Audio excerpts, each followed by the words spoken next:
I wonder if you will let me tell you of a hope I have for the boys and girls, their parents too, whose education has been limited by poverty.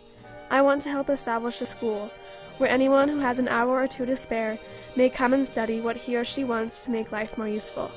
It was the year 1915, and Denver, Colorado was filled with people who tragically had no hope to further their education. It took a woman named Emily Griffith to establish the unprecedented public opportunity school that would come to educate 1.5 million people. Although her life ended tragically, her school triumphed, giving the people of Denver a sanctuary to learn and a place to better their lives. I already have a name for this school. It is Opportunity.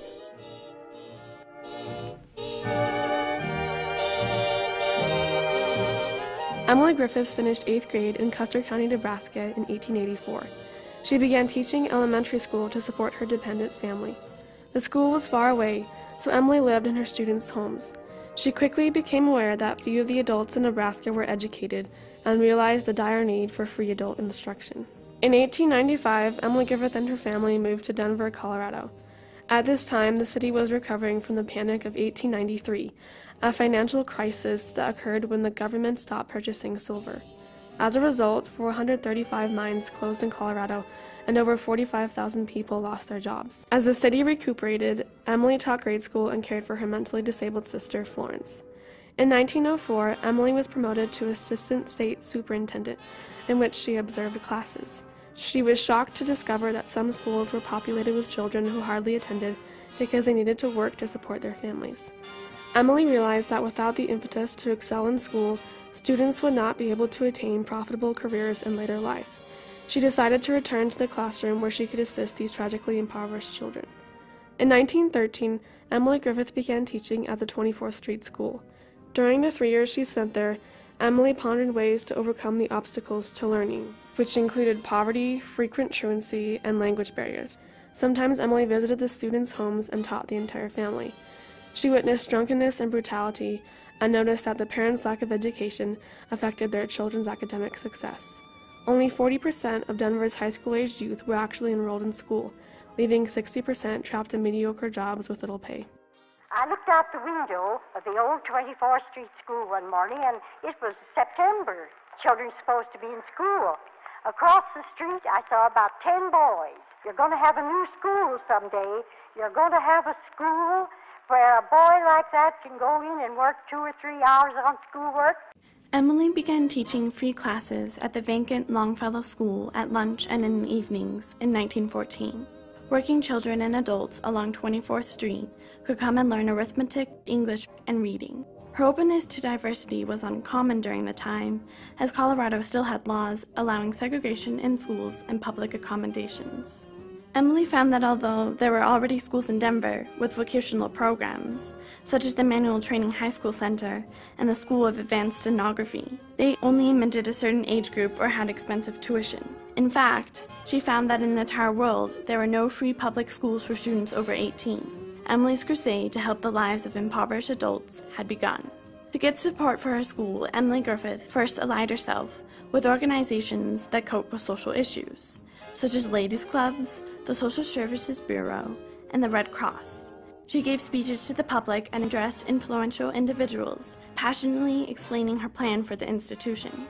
Soon many people were rallying with her, trying to convince the Board of Education to try out Emily's new idea. And that her greatest opposition came from people in her own field of education who worried that if you had a school with no age requirements, no admissions requirements, no attendance requirements, no curriculum requirements, that it would just unacceptably lower the standards of education.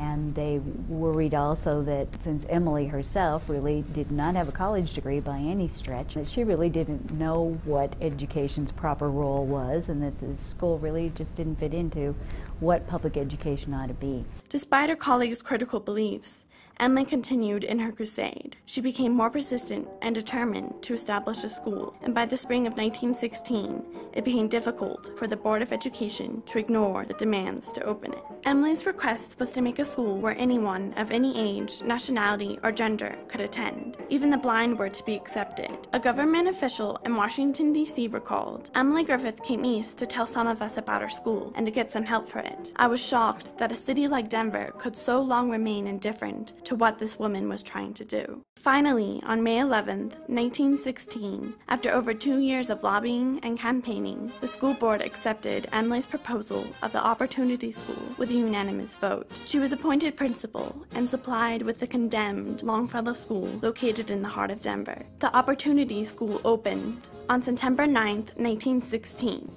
Students could be instructed in automobile mechanics, English, millinery, citizenship, or whatever they wanted to make life more useful. When the school opened, a 50-year-old student said, "I've given up a good job in the grain and feed business so I can come to school daytimes. I will do anything to earn a bare living while I study." During the first week, 1,400 people were enrolled, more than 6 times the Board of Education had expected. Thereafter, all controversy concerning the new school disappeared. Every newspaper article triumphantly praised the wonderful institution that now contributed to a vital part of Denver education. In 1916, prohibition was enacted in Colorado. The people working in breweries, liquor stores, bars, and saloons were left tragically unemployed. The Opportunity School instructed them in new skills that allowed them to obtain better-paying jobs and promotions. The school also set up a guidance bureau that studied Denver's needs and sought out positions for the students. In 1917, the United States entered World War I. The school was one of the first institutions in the nation to offer war trade classes. With all the publicity, unions were opposed to the school's methods of training because it went against the apprentice system already established in the trades. One such union, the Bricklayers Union No. 1, took 3 years to complete their program, while Opportunity School only took 3 months. This led them to go on strike in 1923. However, Emily made every effort to solve disputes and work together with unions to share resources. During this time, the KKK discriminated against immigrants in Colorado, but Emily Griffith provided them with an equal education. By 1927, Emily Griffith and her school had gained world recognition. Letters and emissaries from England, France, Russia, and Japan asked Emily to come to their country and help them establish a school of their own. But Emily decided to stay with her school in Denver. Institutions in Detroit, Washington, D.C., and Los Angeles were established based on the Opportunity School by 1930. Emily's idea had integrated itself into the network of education, introducing for the first time the idea of free adult instruction. On December 14, 1933, Emily Griffith retired as principal after almost 20 years devoted to the institution she had triumphantly established. The school was renamed the Emily Griffith Opportunity School in 1934. 13 years later, in 1947, Florence's condition worsened, and Emily struggled to care for her. They lived in a desolate cabin and barely survived on Emily's income. Tragically, on June 19th, Emily Griffith and Florence's bodies were discovered, both shot in the head. A neighbor and friend of theirs, Fred Lundy, shortly thereafter committed suicide and was suspected in the killings. Teachers, students, and friends grieved the ending of a life that had founded the legendary School of Opportunity. One government official stated, "It is shocking to think that such a splendid life should be ended so tragically in a remote cabin."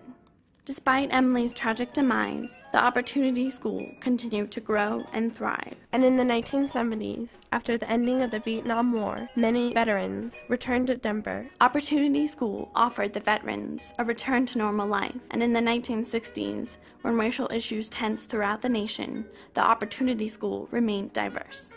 Emily Griffith is one of the few women celebrated in stained glass windows at the state capitol.